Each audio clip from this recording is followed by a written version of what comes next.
Alô Brasil, alô você, seja muito bem-vindo a mais um episódio do Medical Minds Podcast. Eu sou o João Gabriel, sou médico e host do podcast. Vamos falar hoje sobre mulheres na coloproctologia, vantagens e desafios.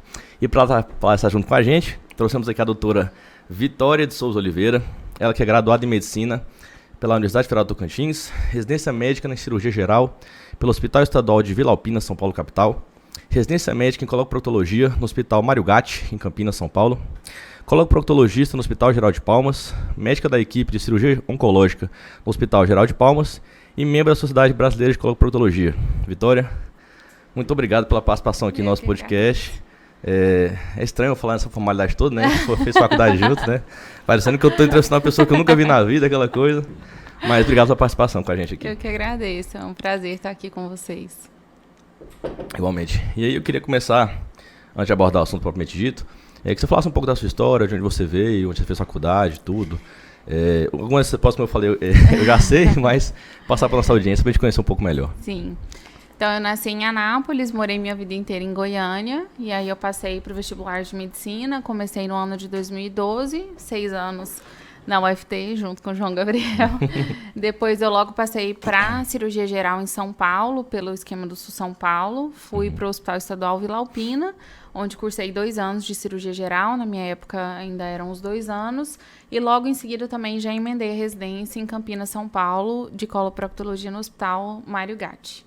Foi o percurso e agora eu voltei para Palmas desde abril desse ano. Legal. A ideia de voltar para Palmas já estava nos seus planos ou foi uma coisa circunstancial? Não, foi uma coisa mais circunstancial mesmo. E acabei voltando e tudo. O meu noivo também trabalha aqui, também é médico, e a gente acabou optando por voltar para Palmas mesmo. Por questões pessoais e questões de mercado também, né? Familiares e tudo, foi mais nesse aspecto mesmo. Beleza, maravilha. Eu me lembro que quando a gente começou a fazer a faculdade, você tinha na sua cabeça muito bem que queria fazer geriatria, não sei se eu estou errado aqui, né? Chegou até a montar uma liga de geriatria, que não sei se ainda é vigente no UFT. E o que fez você mudar, né? Eu lembro que no internato a gente foi em grupos diferentes e eu não peguei a sua reta final. As experiências que você teve, o que foi que fez você mudar de ideia? Como é que foi pra você isso? Eu entrei querendo a geriatria, era uma coisa muito clara, queria clínica, geriatria, porque sempre foi um público que me atraiu, que eu gostava de lidar. Mas aí, conforme foi passando o tempo, eu fui descobrindo a minha personalidade, porque a gente entra na faculdade muito jovem, né? E aí, conforme o tempo foi passando, a personalidade foi aparecendo, e aí eu descobri que eu era muito mais prática, que eu não gostava tanto de consultório, eu gostava de coisas mais dinâmicas. E aí foi no internato mesmo que eu me apaixonei pela cirurgia. Ainda refutei muito, porque é um mercado mais complicado. Já sabia, né, como que seria mais ou menos a residência, a questão de ser mulher, né, sempre foi uma coisa questionada pelas pessoas, né, você é mulher e vai fazer cirurgia, é um comentário que ainda acontece. Até que o fim da faculdade me fez realmente definir, bater o pé, cirurgia mesmo, que eu vou fazer. Mas, assim, a geriatria sempre foi uma paixão, a liga existe até o dia de hoje. Legal. E realmente, assim, e hoje eu lido com todos os tipos de público, né? E eu lido muito com o público realmente da terceira idade. Então, acabou que eu me afastei, mas me afastei parcialmente, porque ainda é um público que ainda é muito atendido pela coloproctologia em si. Sim, com certeza. Então, acabou que você conseguiu conciliar uma paixão que você tinha do ponto de vista pessoal, né, tratar de idosos, digamos assim, com também o seu perfil de médica, né, de fazer a parte dinâmica, a parte mais de procedimentos. Então, acabou que você não saiu totalmente da geriatria, né? Você conseguiu conciliar um pouco dos dois, né? Sim, acabou que ficou um pouco dos dois juntos. Maravilha. E mais curioso ainda, porque você dentro da cirurgia geral, você optou pela coloproctologia, porque se eu vejo que tem um mercado com esse certo receio, com esse certo, digamos, um certo preconceito, digamos assim, do público masculino principalmente, na cirurgia geral, por ser operado por uma mulher e tudo, né? Na coloproctologia eu acho que não passa mais, né? Por tratar de doenças do cólon, ânus, reto. Então, como foi essa decisão? Você entrou na cirurgia geral já querendo fazer coloprocto, descobriu lá dentro, como é que foi? Não, eu entrei para cirurgia geral, assim, muito com a cabeça aberta para o que viesse. O que eu tinha muito em mente é que eu queria uma coisa com qualidade de vida. Principalmente quando você entra para cirurgia geral, você fica naquele aspecto, aquela residência que te consome 24 horas por dia, você mora dentro do hospital, pelo menos assim, a minha residência foi muito assim, uma residência mesmo, de fato, de viver dentro do hospital. Então, você vai passando o tempo, você passa o R1, você só quer sobreviver. Então, você nem tá pensando em subespecialidade, você só quer conseguir sobreviver aquele chegar primeiro vivo ano. No final da Chegaram vivo no final do ano. No R2 que a sua cabeça começa a abrir. E aí você começa a falar, nossa, e agora? Eu tenho uma prova de R3 para prestar no final do ano. Então, o que a gente vai partir de agora? O que nós vamos fazer? E aí, inicialmente, eu sempre gostei muito da urologia. E aí eu fiquei muito balançada pela urologia. Mas a uro ainda trazia um estigma ainda mais forte para a mulher. E eu não sabia se eu ia ficar em São Paulo, né? Então, assim, em grandes centros, a cabeça já mudou um pouco mais. Então, eu não sabia, mas ficava meio balançada. Até que, assim, a nossa prova de R3 foi final do ano. Em agosto, mais ou menos, eu tive um chefe que começou a rodar como chefe de cirurgia geral. E ele era coloproctologista. É uma subespecialidade que, assim, muitas residências, a gente, mesmo de residência de cirurgia geral, a gente não tem tanto contato. Então, eu mesmo não rodei na coloproctologia durante a minha residência de cirurgia geral. A gente rodava aparelho digestivo, mas coloproctologia específico não. E aí, quando ele começou a trabalhar e eu comecei a operar com ele, ele começou a falar mais sobre a especialidade, parece que caiu uma ficha. Eu falei, nossa, eu acho que essa é uma área que poderia dar certo. E aí, quando chegou próximo da parte da residência, eu comecei a pesquisar os lugares para fazer. A coloprocto são poucos lugares que tem a residência e o número de vagas é pequeno. Então, ainda tem uma reserva de mercado muito grande dessa subespecialidade. Então, é uma subespecialidade extremamente concorrida. Por conta disso, pelo número de vagas disponíveis, que é um número de vagas baixo. E é uma especialidade que está se popularizando. E aí, acabou que eu prestei. Acabei prestando em São Paulo e prestei em Campinas. E eu acabei optando pelo serviço de Campinas, porque lá era um serviço muito completo. Onde a gente tinha colonoscopia, onde tinha também exames de manometria, tinha também cirurgia orificial, cirurgia oncológica. Então, era uma gama muito grande de oportunidades. E aí, por isso, eu acabei passando em São Paulo, passando lá, e eu optei para ir por Campinas. Então, foi basicamente isso, assim, realmente. Um chefe que apareceu, começou a falar sobre a especialidade, eu comecei a pesquisar. Então, assim, eu entrei para procto sem saber nada de procto. Eu sabia operar tumor, né, de cólon, que era o que a gente fazia na cirurgia geral. Mas a maior parte dos pacientes obstruídos, né, tirar os pacientes da urgência, mas um segmento oncológico adequado, tudo isso. Então, é uma coisa que a gente sempre fala. A minha R- também foi assim, com a minha R+, também foi assim. Quem entra para procto, a maior parte das vezes, entra sem saber quase nada. Então, a gente entra começando realmente do zero. E foi assim, e foi amor à primeira vista. No primeiro mês de residência, eu falei, nossa, eu tô no lugar que eu sempre quis estar. E aí foi isso. Não foi uma surpresa ruim, digamos assim. Você não, achou que era de uma forma e foi uma forma de uma surpresa negativa, não foi? Não, de forma alguma. A procto, ela é muito interessante pela questão realmente plural dela. Você consegue fazer várias coisas. Você faz exame, você faz colonoscopia. Você pode fazer exames de função, você pode fazer uma ultrassom endorretal, você pode fazer um exame de manometria. Você pode fazer cirurgias pequenas, como, por exemplo, hemorroidectomias. Cirurgias perianais complexas, por exemplo, as fístulas complexas, que são cirurgias maiores. Tem cirurgia de cisto pilonidal. Tem as cirurgias que são enormes, cirurgia de amputação de reto, por exemplo, para câncer de canal anal, cirurgia robótica, se você se interessar em fazer, cirurgia videolaparoscópica, cirurgias abertas. Então, assim, você tem uma gama tão grande, se você não quiser fazer nada disso, se você quiser trabalhar só com clínica, você pode só clinicar e ficar, por exemplo, na parte de doença inflamatória intestinal, não operatória. Então, trazia uma gama muito grande. E é o que eu sempre falava, a gente tem que pensar que a gente vai envelhecer um dia. A nossa destreza manual vai mudar. E esse daí, o cirurgião, ele tem um tempo de validade, né? Isso é fato. Então, eu queria uma especialidade que me desse essa versatilidade de quando eu envelhecesse, eu tivesse a oportunidade de escolher outros caminhos. Ou durante a maternidade, escolher outros caminhos que fossem, assim, menos aquele centro cirúrgico do dia a dia, o trauma, o plantão, e te desse outras oportunidades. E a procto é isso. A procto, ela te dá a oportunidade de você fazer o que você quiser. Então, assim, até a parte estética anal, que não é tão divulgada, o uso do laser, entendeu? Então, tudo isso é muito importante. É uma pluralidade muito grande. E quando eu entrei, eu sabia. Eu falei, em algum lugar aqui eu vou me encontrar. Porque é tanta coisa que você pode optar por fazer que em algum lugar aqui você vai achar seu lugar. Você falou uma coisa interessante que eu acho que você falou que a gente entra na residência de hipócrita sem saber nada. Eu, por exemplo, sou médico, mas não tinha esse conhecimento todo que a Vitória está falando da área de atuação dentro da coloproctologia, né? A medicina é um mundo, né? Então, assim, só a coloproctologia é um mundo e a medicina é um mundo muito mais amplo, né? E eu acho que essa questão de você chegar sem saber nada, a gente quer até na medicina ela se aplica um pouco. A gente entra na medicina sabendo muita coisa de cursinho, biologia, química geral, e não tem muita noção. Tanto é que as perguntas que a gente recebe quando forma é, caramba, e quando o cara tá morrendo, coisas que vai mais do dia a dia do emergencista, digamos assim, do paciente que está do médico que está cuidando da porta, pronto atendimento, da emergência, né? E a gente sabe que a medicina tem uma gama de atuações, né? E o que você falou a respeito de preocupar com qualidade de vida foi uma coisa que eu me preocupei também. Quando eu optei por não fazer residência no primeiro momento, foi nessa questão. Vou me descobrir ainda, né? Vou me preocupar com encontrar uma área que eu tenha mais afinidade e que eu precise pensar no meu futuro também. Eu quis ser cirurgião, até comentei isso no podcast passado com o professor Delcides, que eu quis ser cirurgião a faculdade toda. E acabei mudando no último ano para fazer pediatria e depois, por razões pessoais, não fiz a prova. Mas quis ser pediatra no ano de 2017 todo, foi o ano que a gente formou. Então é muito interessante isso, porque a gente não tem noção de como vai ser o futuro, como vai ser a residência, mas a gente tem que saber onde a gente quer chegar, qual que é o nosso objetivo final.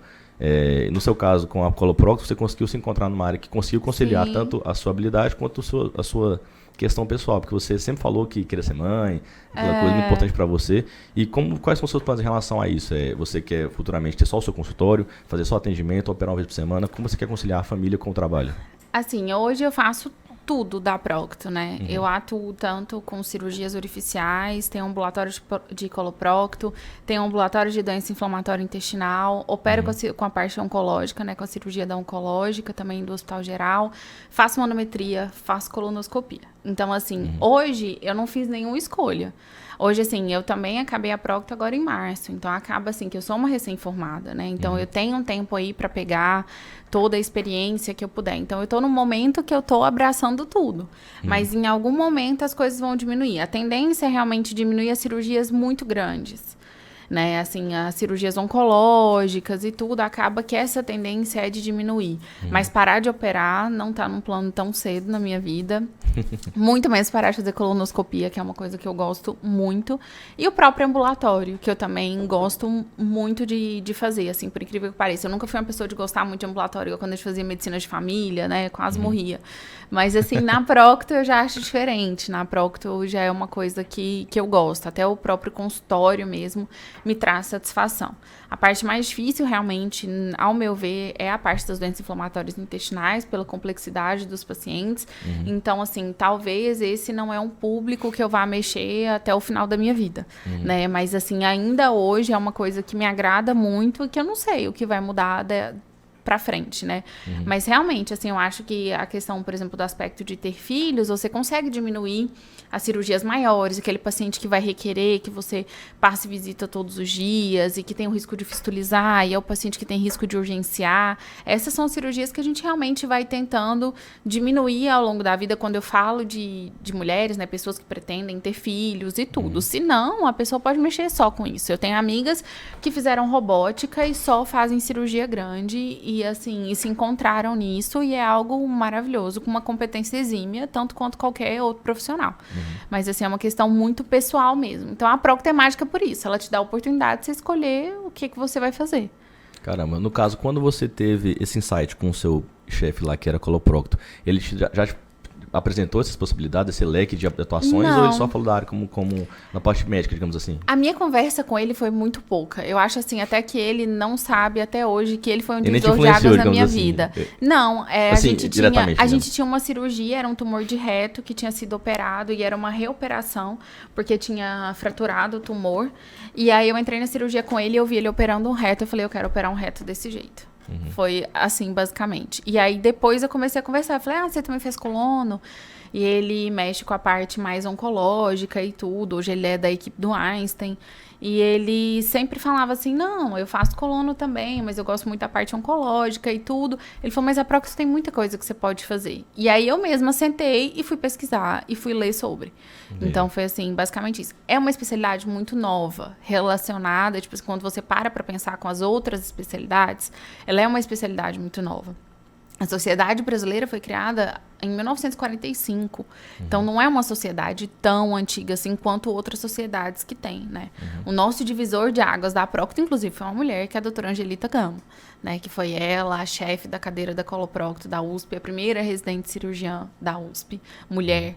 Então, assim, ela que abriu todas as portas e meio que começou mais a popularizar a especialidade. E, assim, a maior parte das residências não são residências tão antigas, né? A USP dividiu a cadeira do aparelho digestivo com a coloproctologia muito recentemente, assim, quando a gente para pensar em relação às outras especialidades, né? Então, é uma especialidade que não é tão difundida. Não são todos os hospitais que existe uma equipe de coloproctologia, né? Então, muitos internos não rodam. Hoje, lá na HGP, os internos já rodam comigo. E dá para perceber, eles chegam perdidos, sem saber absolutamente nada. Eles não têm noção do que é uma fístula, o que é uma fissura, o que é uma hemorroida. E isso é muito ruim, porque, assim, é o mesmo clínico que está passando hoje que tem que aprender a fazer um toque retal adequado para identificar o que é um tumor, o que é uma hemorroida. Paciente com queixa de sangramento, hemorragia digestiva, entendeu? O tipo do exame físico, né? Coloproctológico, que as pessoas realmente não têm muita noção. Então, a gente recebe, eu como subespecialista, recebo muitos pacientes, assim, muito mal conduzidos, durante muito tempo, que passaram na mão de muitos profissionais. Então, assim, é uma especialidade, esse é um dos motivos de eu ter aceitado estar aqui, para falar sobre, para as pessoas conhecerem, né? Porque é muito importante que as pessoas tenham ciência de que essa é uma opção e ter mais do que isso, ter uma mínima noção do que é a especialidade ou, no mínimo, ter uma mínima noção de quando que eu devo encaminhar esse paciente para ele ser avaliado por um subespecialista. Entendi. Né? Maravilha. No caso, você chegou a comentar rapidamente que você falou que no estado de São Paulo já tem um pouco mais essa questão da aceitação. Você fala dos próprios pacientes ou dos médicos? Como é que é isso? De tudo. Hoje, quando a gente para olhar o panorama geral, nós temos quase a mesma coisa de homens e mulheres na residência de Procto hoje. Pela pluralidade, por exemplo, a minha R+, é mulher, a minha R- é mulher. A R+, já tem 4 gerações, por exemplo, lá no Mário Gatti, que só entram mulheres, né? A equipe, né, dos meus chefes de lá eram meio a meio, homens e mulheres. Era só um residente de Coloprocto? É só uma. Só um, né? A maior parte das residências são assim, 1 ou 2 residentes, assim, no máximo. Então, hoje, é um público, assim, uma procura muito grande das mulheres justamente por essa versatilidade. E a gente atende, por exemplo, câncer coloretal, câncer de canal anal, acaba que a gente tem muitos homens e mulheres. Mas, por exemplo, os homens são muito negligentes com a própria saúde, isso é fato. Sim. Então, assim, a procura maior no consultório é do público feminino.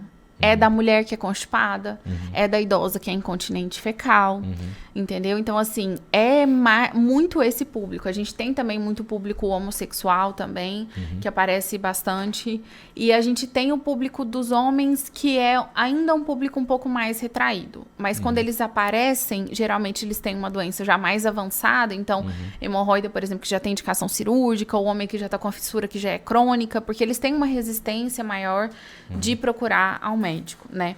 E assim, em parte dos pacientes, é até complicado em relação a São Paulo, porque eu trabalhava num serviço público. Como é um serviço público que tem residência, a maior parte dos homens que chegam lá, eles já sabem que vai ter mulher, que vai ter interno, que vai ter várias outras pessoas. Então, eu lidei mais mesmo com o público como médica, e é isso, mais aqui em Palmas, né? E eu tenho, assim, um público feminino maior do que o masculino, mas ainda tem muitos homens. Mas mais do que ser mulher, o que ele geralmente questiona, todo paciente assusta é: nossa, você é tão novinha. É a primeira coisa. É a coisa que a gente que eu pelo menos mais escuto. Nossa, você é tão novinha. Então, assim, ser mulher já foi questionado? Já. Mas poucas vezes, assim, pela parte das mulheres é sempre assim: nossa, muito bom, eu marquei com uma mulher. E pela parte dos homens, a maior parte, assim, aceita tranquilamente, mas ainda sente a vergonha. Na Procto, principalmente as questões orificiais, a gente tem que ter todo profissional tem que ter um respeito muito grande com o paciente. Mas na Procto, assim, isso é essencial. A consulta se constrói nos detalhes. Então, por exemplo, o paciente chega, você explicar para ele o exame físico antes de realizar o exame físico. Existem várias posições, né, que você pode examinar o paciente. Eu, particularmente, opto pela opção da posição de Sims, né, que é o paciente deitado de lado. O paciente nunca fica despido. Eu sempre cubro todo o paciente, exponho só a área a ser examinada. Antes de fazer cada parte do exame, é conversado com o paciente para que ele não leve nenhum susto, nada, entendeu? Então, assim, essa questão na procto é fundamental. Fundamental. Então, o paciente se sentir confortável, ele entender, porque pra mim isso é uma rotina, pra ele não é. Entendeu? Assim, Exatamente. 10 pacientes vão passar lá no dia, eu vou fazer exame coloproctológico em 10 pacientes. O paciente nunca foi submetido àquilo. E assim, muitas vezes ele vem com queixa de dor. Então, por exemplo, o medo do exame físico pela dor. A região anal é uma região, por exemplo, que não é muito examinada, não é uma região que a própria pessoa não tem tanta percepção.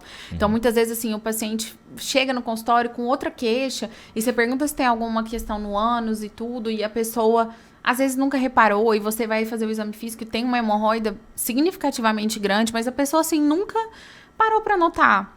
Quando a pessoa fala, como que é seu hábito intestinal? É a resposta que eu mais escuto. Doutora, é normal. Tá, mas o que é normal pra você? O normal pra mim é ir no banheiro uma vez a cada 7 dias e fazer muito esforço. E isso pra pessoa é o normal dela. Então, assim, acaba que é uma especialidade que você tem que... Eu passo grande parte da consulta instigando. Porque é difícil o paciente te dar todas as informações, entendeu? Às vezes porque ele nunca parou pra pensar. Não é porque ele tá te segurando informação, é porque ele nunca parou pra pensar sobre... Então, assim, a gente tem muita curiosidade da especialidade nesse aspecto também. Então, ser mulher é um desafio? Foi um desafio muito grande na cirurgia geral. Porque você tem sempre o dobro para provar. Os homens acham que não. Por exemplo, os homens, às vezes, que fazem residência, fizeram comigo, falam, não tinha. Mas sempre tem. Porque você conseguiu colocar o paciente na sala porque você é mulher. Porque o chefe aceitou pôr aquela cirurgia com você, específica, que você queria colocar, porque você é mulher. Entendi. Entendeu? Então, não pensa que é pela sua capacidade profissional. Não, então é você atendendo um trauma no PS, você ser cantada pelo bombeiro. Ou pela pessoa que trouxe o paciente.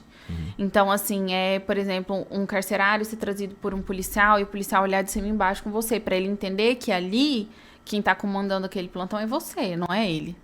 Entendeu? Então, isso traz uma dificuldade muito grande. A residência de cirurgia geral, realmente, é um provar em dobro. Sempre. Constante. Em relação ao paciente, em relação aos seus chefes, em relação aos seus colegas de trabalho. Quem não é mulher não entende isso. Entendeu? Porque é uma coisa muito velada, mas é uma coisa real, que existe e acontece. Você me conhece, eu não tenho frescura com nada, nunca tive, assim, vitimização de forma alguma, mas é uma coisa que existe, entendeu? E é uma coisa que a gente tem que lidar.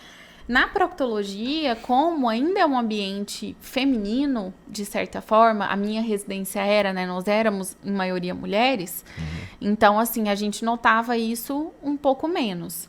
Mas, assim, ainda é uma coisa presente? Mas menos. Quando você também está na subespecialidade, você está no seu consultório, o paciente, ele agendou uma consulta, ele sabe que você é mulher. Ele agendou uma consulta com o seu nome, então ele sabe o que ele vai encontrar. Então, ele se surpreende muitas vezes com a sua idade. Mas, com o fato de você ser mulher, menos. Mas eu já tive paciente homem que chegou e falou assim, doutora, eu só marquei com você porque eu não consegui com nenhuma outra pessoa. Porque eu queria ser atendida por um homem. Então, esse paciente é o que te requer mais, assim, você tem que cativar. Não adianta, você tem que cativar, você tem que explicar a doença dele. E se ele saiu ou não satisfeito, se o constrangimento dele foi excessivo ou não por você ser mulher, aí é uma questão do paciente e que tem que ser respeitada. Eu já tive paciente que chegou no ambulatório da HGP e falou assim, doutora, o meu agendamento não foi agendado com o seu nome, tinha o nome do outro profissional, que é um homem. Aí a minha primeira coisa eu falo assim, você se sente confortável? Se você não se sentir confortável, tudo bem, a gente reagenda com outro profissional, não tem problema. Agora, se você se sentir confortável, eu posso atender o senhor e eu posso conduzir o seu caso daqui pra frente. Então, assim, eu acho que esse é o posicionamento que tem que ter o respeito, eu entendo. Da mesma forma que eu entendo uma mulher que não se sente à vontade de ir num ginecologista homem, entendeu? Então, o paciente que está chegando até você, o seu único papel é atendê-lo da melhor forma possível e suprir as expectativas dele em relação à propedêutica, a tratamento, a exame físico. O que não dá o paciente chega e fala assim, doutora, eu não aceito ser examinado. Eu falo, então, tudo bem, isso já aconteceu. Então, você marca consulta com outro profissional. Eu falei assim, porque eu não posso te avaliar com uma foto e eu não posso te avaliar sem te examinar. Entrou no consultório, eu parto da premissa que eu vou examinar esse paciente sempre. A queixa dele pode não estar relacionada, mas ele sempre tem que ser examinado. Eu ainda faço consultório de cirurgia geral também, então, assim, os pacientes colelitias e outras coisas, esse paciente sempre vai ser examinado. E isso é uma coisa que ele precisa ter ciência quando ele entra no consultório. Que se ele não for para ser examinado, por que o paciente está ali? E a outra confusão muito frequente é em relação à colonoscopia, ao toque retal dos homens, que eu já tive homem que marcou consulta comigo achando que era um urologista. Doutora, no toque retal você avalia a próstata? Doutora, a colonoscopia serve para avaliar a próstata? Essa é uma pergunta muito recorrente. E eu não digo não só dos pacientes do público, dos pacientes do particular. Então, assim, é uma confusão que acontece muito grande. E eu sempre dedico tempo para explicar, não, você precisa procurar um urologista para avaliação. A minha avaliação aqui é da mucosa do reto, é da região do canal anal. A colonoscopia ela é feita para isso. A próstata ela é avaliada por um outro profissional, mas essa confusão ainda acontece muito. Eu imagino, por causa do estigma do toque retal, né? Então, Sim. como a avaliação da próstata é feita pelo toque retal e você avalia outras estruturas hemorroidárias pelo mesmo toque, eles associam. O leigo faz essa associação, né? Ah, não, tudo é toque retal, então eu vou no proctologista para ver como é que tá a minha próstata. E, na verdade, não tem nada a ver com coisa com outra. Sim, são cirurgiões e tudo, mas são áreas completamente diferentes, né? Mas essa confusão ainda existe. E ela é muito comum, assim, muito, muito, muito comum entre os pacientes.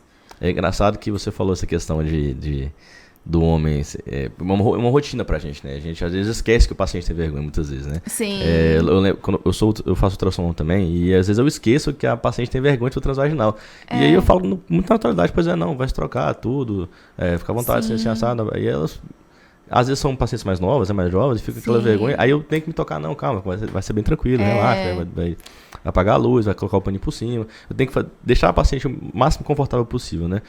Tentar entender o lado dela e sim entender também que faz parte do jogo dela. Ela ter essa vergonha porque muitas vezes não teve que fazer esse procedimento com os profissionais, está fazendo pela primeira vez, às vezes é um exame obstétrico de primeiro trimestre, então a gente tem que tentar deixar o paciente o mais confortável possível para que não tenha esse tipo de constrangimento, né? E o mesmo acontece assim até nos exames, por exemplo, o exame de manometria, né, anorretal, que é um exame que ainda está sendo difundido, que as pessoas não conhecem, mas é um exame que o coloproctologista não vive sem, que ele avalia toda a função, né, do canal anal e do reto. Então, assim, é fundamental que a gente converse com o paciente e explique, porque ele é um exame de comandos, você executa comandos, contrai, mantém a contração, relaxa, faz esforço de evacuação. A gente faz isso com uma sondinha.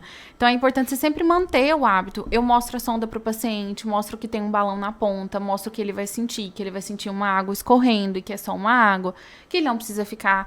E os pacientes têm, né, um receio muito grande, do tipo assim, doutora, eu não fiz uma lavagem para vir na consulta.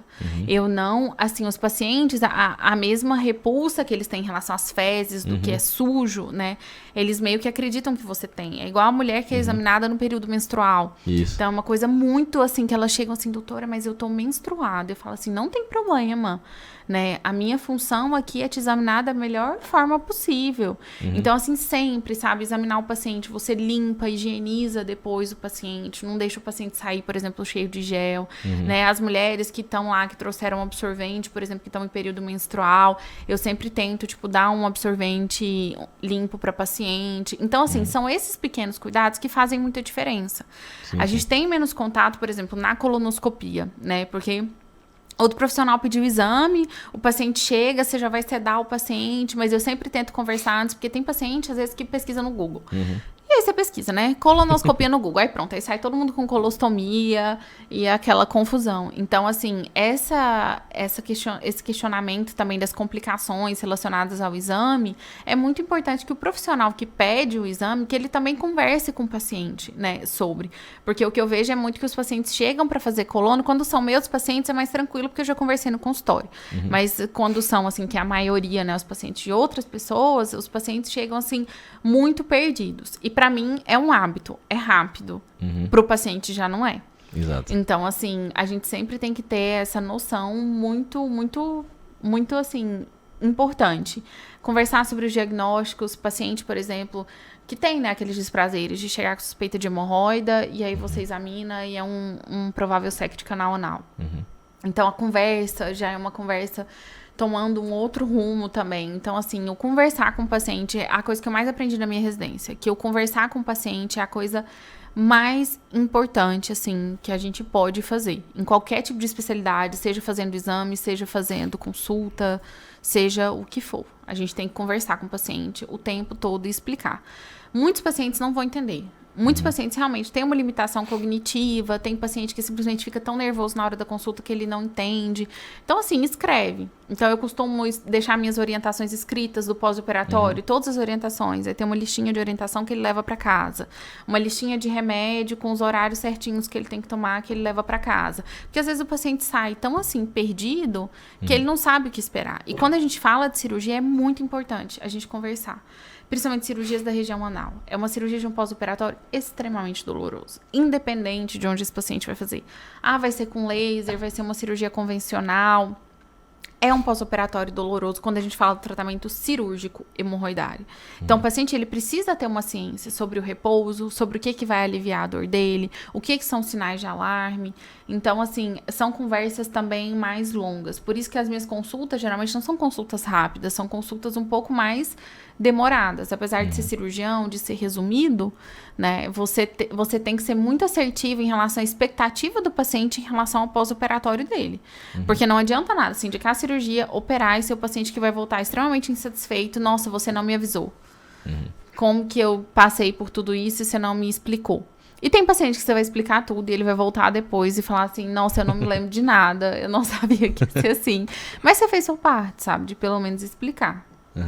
Curiosamente, então, no caso da coloproctologia, tem um universo um pouco diferente. Porque tem muitos profissionais que já são mulheres. Sim. E o público que você atende também, não sei se majoritariamente você sabe mais se são mulheres ou não. Não sei se tem uma correlação de metade ou mais... É quase metade. Eu acho que a procura é mais feminina por conta do receio. A procura é mais feminina porque as mulheres cuidam mais da sua saúde. Isso. Então, assim, é um padrão. Os homens, quando eles procuram, é porque já tá muito ruim. Então, aquele paciente, doutor, eu tenho sangramento, tem 10 anos, eu já não tô aguentando mais de dor. E aí você descobre que tem uma fissura ali crônica que poderia ter sido tratada antes. Então, assim, por ter esse estigma e por ter toda essa questão, assim, o homem procura menos e ele procura mais tardiamente. Então, assim, é mais nesse aspecto do padrão. Mas quando a gente pega pra avaliar, a colonoscopia não. Colonoscopia, como a gente faz muito de rastreio, então é quase metade, metade, né?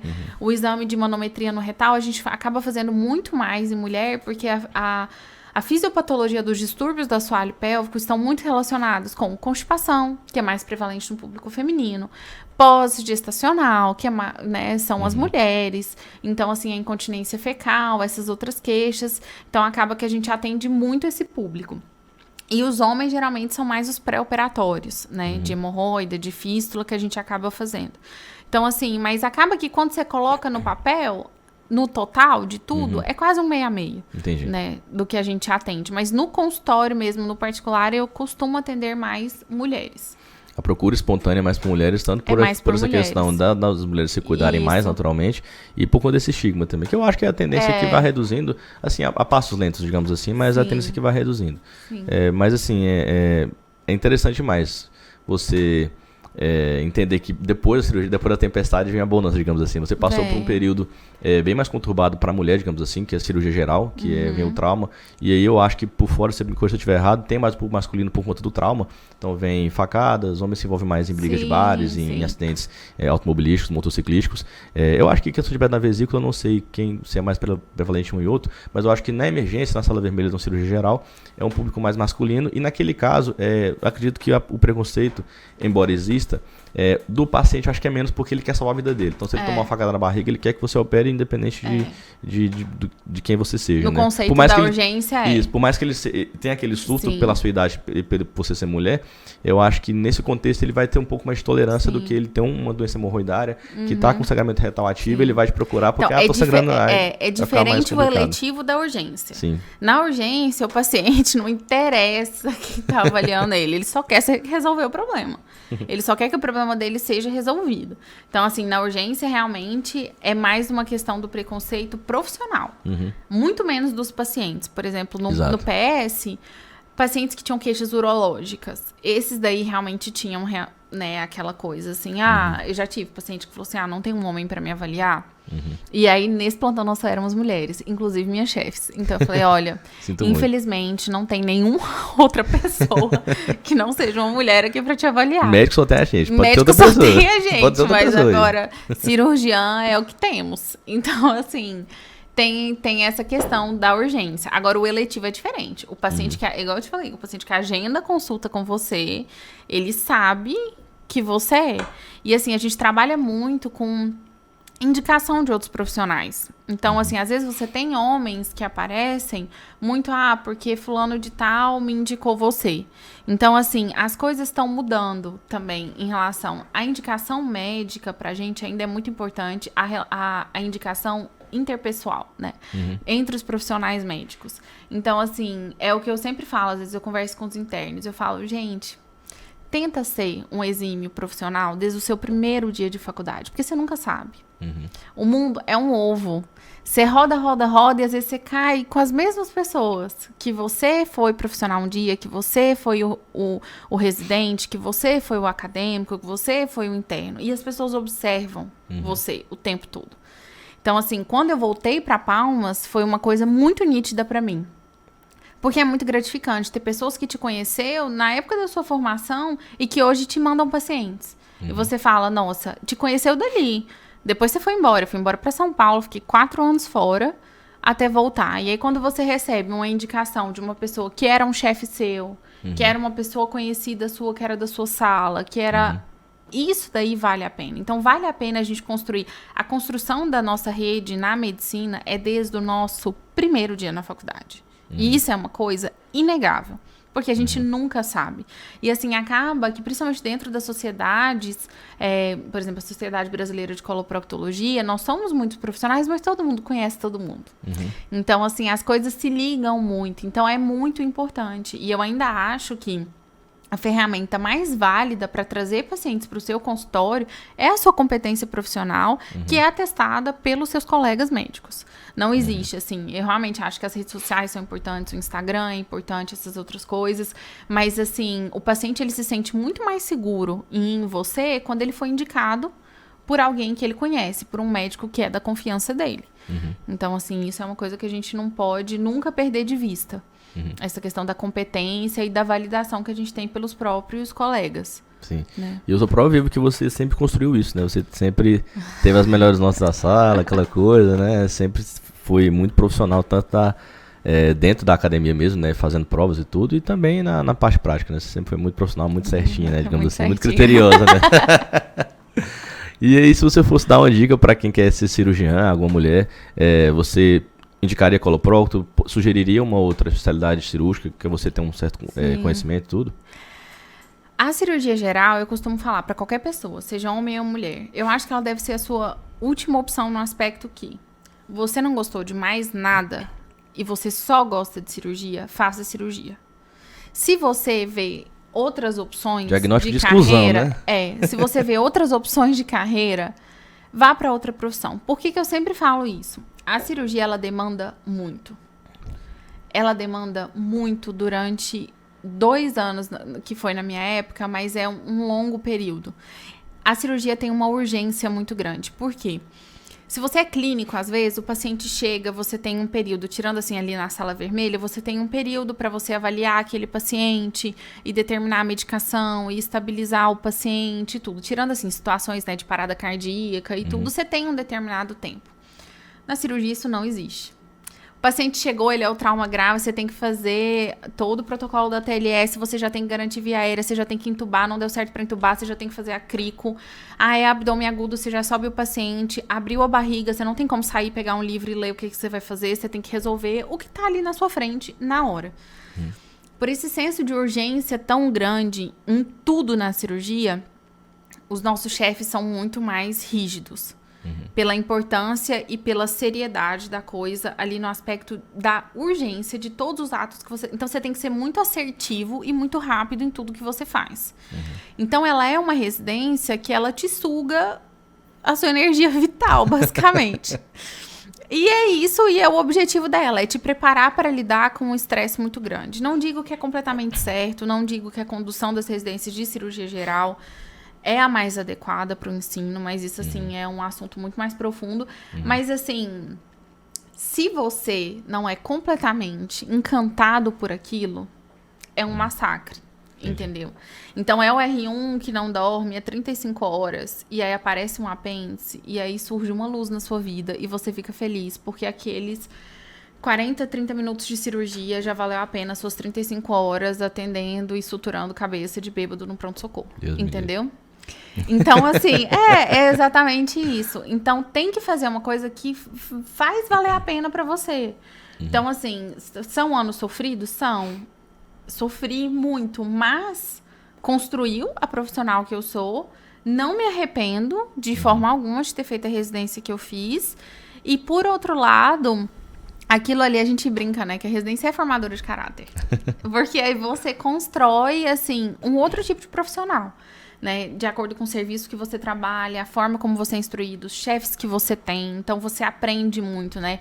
No R1, você aprende muito de orelhada, né? Você não tem tempo para estudar. Então, tudo que você escuta, você meio tenta absorver ali e colocar em prática. E aí, no R2, você consegue dar uma respiradinha, mas aí você tem que estudar para a prova de residência. Então, é uma coisa muito, assim, não necessariamente a sua vida do dia a dia, né? Você só tem que estudar e prestar uma prova.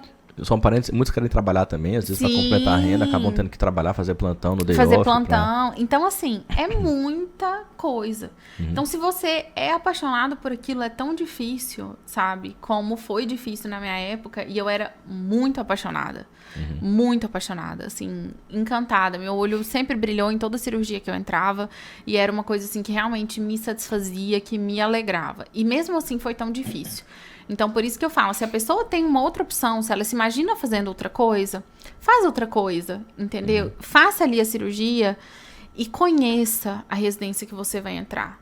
Não são todas as residências que são como a minha foi, entendeu? A residência mesmo de cirurgia geral da HGP é muito diferente do que foi a minha residência.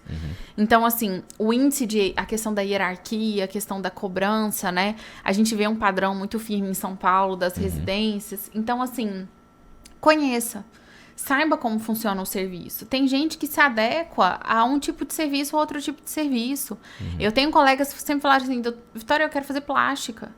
Eu não quero ficar atendendo trauma. Eu não quero. Então, ok. Então, faça uma residência, por exemplo, às vezes que não tenha tanta urgência, mas que te dê mais uma questão de cirurgia, de destreza e que vai te preparar para fazer uma subespecialidade, entendeu?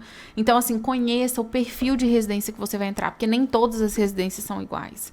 Conversem com ex-residentes recentes, porque, por exemplo, hoje em dia, eu não sei como que é a residência mais no Vila Alpina. Quando eu saí de lá, eu fui convidada pelo meu chefe, eu trabalhei lá durante os meus 2 anos de procto como plantonista.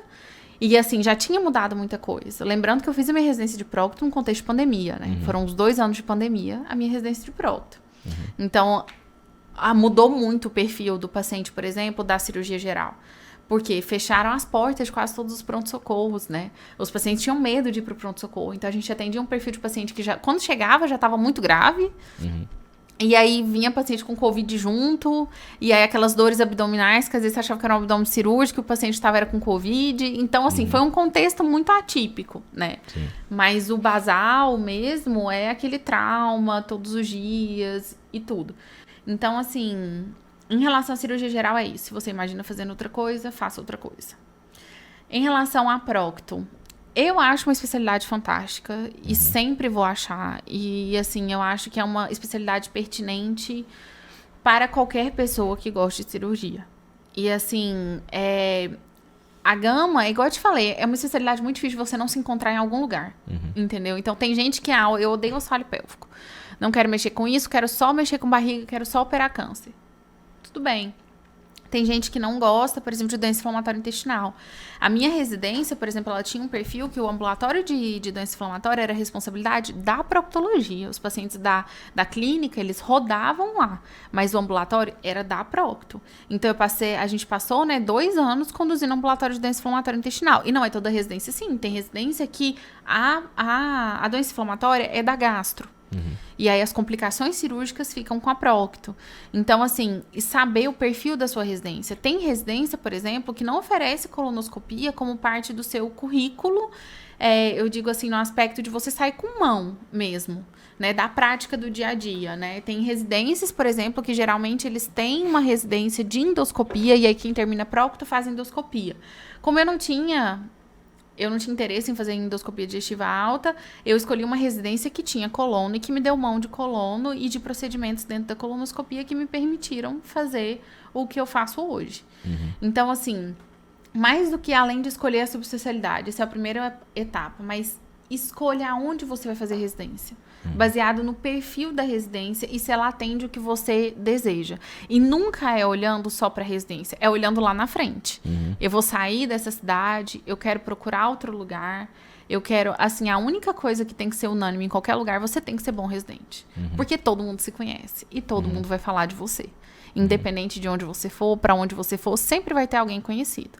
Então, se você for um bom profissional, onde quer que seja, e sempre deixar portas abertas. Essa é uma das outras coisas mais importantes. Ninguém é perfeito, muito menos residente. Quanto mais a gente faz, o residente ele é uma bomba, né? Porque ele junta a inexperiência com a sobrecarga de trabalho e de cansaço. Quanto mais a gente faz, mais a gente erra. E se a gente tem muita inexperiência, a quantidade de erro é maior. E o seu chefe vai entrar ali, seu R+, vai entrar ali para peneirar isso e diminuir a taxa e o índice de erro. Esse é o objetivo do serviço de residência médica, é te preparar. Então, assim, é mais nesse aspecto mesmo, de seja um bom residente, pesquise onde você for fazer. A coloprocto é uma especialidade maravilhosa, que as pessoas têm que conhecer, têm que começar a ouvir sobre, têm que pelo menos saber qual é a base dela, quando que você é um outro profissional, quando que você vai encaminhar um paciente para o proctologista, porque isso faz diferença. Tempo de diagnóstico faz diferença. Em todas as doenças, especialmente doença de Crohn, a retocolite ulcerativa, são doenças assim que tempo perdido de tratamento, a gente não pode perder o nosso timing para começar o tratamento e não começar a tratar esse paciente quando ele já estiver complicado. Do mesmo jeito as doenças orificiais. Hoje, às vezes, uma hemorroida que eu consigo contornar os sintomas regularizando o hábito intestinal, porque o tratamento da hemorroida externa é cirúrgico para resolver o problema. Mas não é todo paciente que tem indicação de cirurgia. Então, às vezes, o paciente tem um mamilo hemorroidário pequeno. Eu consigo controlar, melhorando o hábito intestinal. Eu melhoro os sintomas do paciente e ele não vai precisar ir para cirurgia. Agora, o paciente que chega já com sangramento, mamilos hemorroidários volumosos, que dificultam a higienização, tem todo aquele transtorno, esse é o paciente que já tem que operar. Então, assim, às vezes uma cirurgia que às vezes poderia ter sido evitada, não é evitada. Então, por isso que é importante que as pessoas conheçam. Outras especialidades cirúrgicas, tem muitas especialidades muito boas, mas depende muito do que você quer fazer para sua vida. Por exemplo, a urologia era outra especialidade que eu flertei muito tempo, porque ela tem uma gama também gigante de coisas que você pode fazer. Cirurgias minimamente invasivas, cirurgias grandes, cirurgias pequenas, mais consultório. Então, assim, você tem exames, por exemplo, né, as cistoscopias da vida. Então, assim, você tem muita coisa que você pode fazer na urologia. Então, é uma outra área que sempre me encantou. Tem também, por exemplo, aparelho digestivo, que é uma outra área fantástica, né, para quem gosta de barriga. Mas tendo a noção, por exemplo, que o aparelho digestivo, você vai mais para a raiz da cirurgia geral mesmo, né? O seu feijão com arroz, igual do procto é a hemorroida, por exemplo, ele vai ser o seu feijão com arroz, vai ser a vesícula, entendeu? Então, assim, a não ser que você se especialize na parte da área de bariátrica. Então, conhecer, conversar com pessoas, saber para onde você quer ir, que isso é fundamental.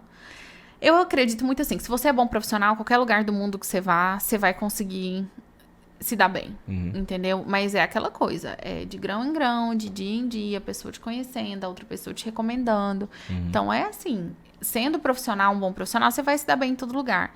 Mas, por exemplo, não adianta você querer fazer cirurgia torácica e ir para uma cidade do interior, entendeu? Que não vai te dar um suporte de uma UTI, que não vai te dar um suporte, por exemplo, de uma laparoscopia, que são coisas fundamentais, por exemplo, na cirurgia torácica. Então, assim, não adianta também você querer fazer uma subespecialidade, assim, muito... por exemplo, cabeça e pescoço. Você vai fazer cabeça e pescoço, você tem que ter noção também que você vai precisar de um mínimo de suporte ali. Ou você vai trabalhar só, por exemplo, com doenças benignas da tireoide. Entendeu? Você vai lidar com uma coisa mais estrita. Então, tenha noção para onde você quer ir, o que é o mercado local. Vitória, não sei para onde eu quero ir. Então, escolha uma opção que tenha muitas gamas. Que você vai poder escolher para onde você for, o que você vai fazer. Mas sempre tendo em mente que se você for um bom profissional, no final das contas, o que interessa é isso. O paciente vai chegar até você em algum momento. Eu acabei de chegar aqui. As coisas ainda são lentas, mas é esse processo, entendeu? E aí eu acredito na construção da carreira. Não sou tão afeita e acredito em médicos bombados no Instagram, entendeu? Eu não acredito muito nisso. Eu acredito na carreira construída em base de confiança de pacientes que foram em você, pessoas que estão indicando para você e as pessoas que conhecem o seu trabalho através dos seus resultados. Então, é nessa construção de carreira que eu acredito. Eu acho fabuloso isso que você falou, de você enxergar lá na frente, né? Porque a residência, eu falo que é moldadora de caráter, porque é um período muito difícil, né? Um período, tanto financeiramente, para quem não tem condições, que precisa trabalhar, conciliar tanto o serviço da residência, que às vezes é muito pesado, notoriamente por R1, mas por R2 também um pouco. Então, você poder enxergar lá na frente é fundamental. E foi um dos motivos pelos quais eu desisti da cirurgia geral. Foi uma coisa pessoal minha. Eu segui o seu conselho sem saber que você tinha dado esse conselho. Que tem outra coisa a fazer, eu faço outra coisa. E eu fiz outra coisa, né? Acabei optando pela ultrassonografia. Por essa questão também, por me ver lá na frente. No caso, a ultrassonografia concilia muito com o que eu quero, que é ter um horário de atendimento, ter consultório. Eu não preciso fazer plantões necessariamente, a menos que eu esteja sobre aviso no hospital. Então, concilia muito com o meu perfil. Mas tem pacientes, colegas que têm outros perfis. Então, você ter essa visão lá na frente, eu vou envelhecer, eu vou ter filhos, eu vou ter casamento, quem é você? Qual que é o seu perfil? Então, tente traçar isso. Eu vejo muitos colegas tratando a residência como um final. Então, você vai fazer residência para quê? Eu vou prestar anestesia em Brasília, rádio em Goiânia. Cara, você não sabe o que você quer. Então, ele usa a residência como um final. E a residência ela tem que ser um meio para você chegar naquele seu objetivo. É assim que eu penso. Então, se você está fazendo a residência, no meu entender, como um final, como assim, vou fazer uma coisa para parar por aqui, você vai ficar sempre estressado, você vai... É aquela pessoa que não vai querer soltar o bêbado de madrugada, mas brincadeiras à parte, você vai ser sempre um martírio para você trabalhar naquilo. Porque você especializou sua mão de obra, conseguiu uma mão de obra muito qualificada, que poucas pessoas fazem, mas você não gosta daquilo. Então você vai ficar sempre fazendo aquilo com raiva, achando que deveria ganhar mais. Não, o Estado não me paga melhor. O dono do Estado não me paga melhor. Meu consultório não está cheio de paciente. Porque você não se vê fazendo aquilo da maneira que deveria fazer, que é pela paixão, e isso vai levar você ao sucesso financeiro, naturalmente, eu penso, né? É ruim que a gente vive uma rotina de metas, né? Você tem a meta, aí você estuda, passa no vestibular. Aí você ficou 6 anos. Aí sua meta é conseguir formar no tempo determinado. Durante o internato, a gente tem uma rotatividade muito grande. A sua meta é conseguir terminar cada... Então, a gente sempre vive com a cabeça assim. Aí você terminou, pronto. Você fez o seu primeiro concurso público, passar para a primeira residência. Então, você foi trabalhar e estudar para passar para a residência. Depois, você vai passar para a subespecialidade. Se terminou, você vai prestar a sua prova de título da sociedade. Então, quando você vê, passou um período de tempo tão grande e que é muito engraçado, que esse ano, uma coisa que eu comentava, quando terminou tudo, passou tudo, eu fiquei sentada e falei assim, eu não sei se é outra coisa a não ser residente e mandada por alguém. Você fica desacostumado a ter os seus horários, por exemplo, quando você emenda tudo, como eu fiz. Então, assim, você fica desacostumada, você não entende que você consegue coordenar a sua agenda, que você consegue escolher onde você vai trabalhar, a forma como você vai trabalhar. Então, assim, reacostumar o que vai ser a minha rotina pro resto da vida. Exato. Por isso que tem que ser uma coisa que você gosta, entendeu? Que você não vai pro trabalho bravo. O paciente não tem nada a ver com a sua frustração. Exatamente. Ele não tem nada a ver com suas 1000 horas de plantão, ele não tem nada a ver com o fato de você não gostar do que você faz. Então, assim, isso é uma coisa muito nítida. Ele não tem a ver, por exemplo, quando você trabalha no SUS, a gente passa muita raiva. Ele não tem a ver com todas as raivas que você passa pelo SUS não funcionar. Então, assim, esse é o objetivo. O objetivo sempre deve ser o paciente, sempre deve ser a melhora dele. E você só consegue tratar de forma adequada aquilo que você tem uma afinidade. Não existe isso. Você não precisa achar que você vai entrar para residência de cirurgia ou qualquer outra residência que você vai fazer só o que você quer. Nossa, agora que eu entrei para cirurgia, eu vou fazer só o que você quer. Não, vai ter N coisas que você não vai gostar. Entrei pra residência de prócto, nossa, agora na residência de prócto eu vou fazer só o que eu quero. Não, vão ter coisas ali que não vão te agradar. E depois, quando você entra pra subespecialidade, você começa a carreira como eu tô começando, tem coisas que eu tenho menos afinidade, mas ainda assim eu trabalho com elas. Porque é o início de carreira. E aí, cada vez mais, você vai afunilando, criando os seus pacientes, criando o tipo de cirurgia que você gosta de fazer e nunca parando de estudar, porque assim, não adianta. As coisas vão aparecendo, as tecnologias vão surgindo, protocolos que existiam mudam. Então, assim, a gente também tem que gostar do que faz, porque é uma coisa que você nunca vai parar de estudar. Então, assim, acabaram as provas. Mas agora, é o mínimo de sua obrigação sempre estudar. A prócto, assim, eu acho também muito interessante justamente por isso, quando você falou assim, de mulher na prócto, né? A gente sempre pensa na doutora Angelita. Porque, assim, realmente, pra gente, sempre teve uma figura feminina, né? Quando eu decidi fazer prócto, eu pesquisei prócto no Google a primeira vez, a primeira pessoa que apareceu foi a foto dela. Ela mudou, né, mundialmente o tratamento de câncer de reto. Ela realmente é uma sumidade, uma mulher admirada no mundo inteiro. Então, acaba que a gente tem uma subespecialidade que a nossa referência maior é uma mulher.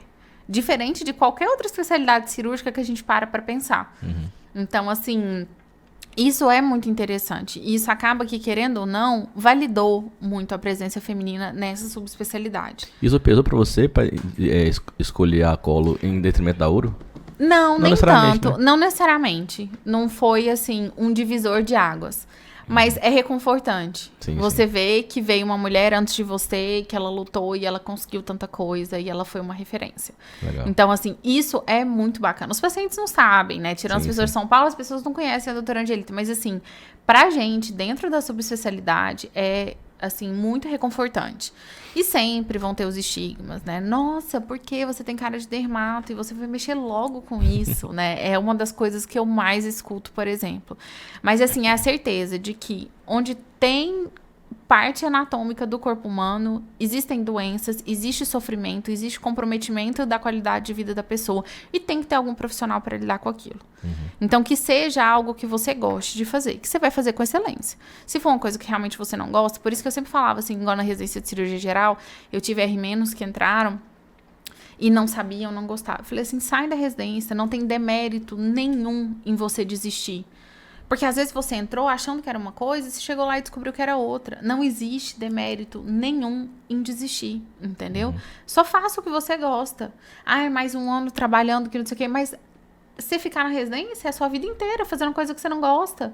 Então, para de pensar, foram 10 anos até agora, passaram os 10 anos. Agora é uma vida inteira daqui pra frente. E é isso que as pessoas precisam entender. Os médicos, os estudantes de medicina, é que é isso, é dali pra frente.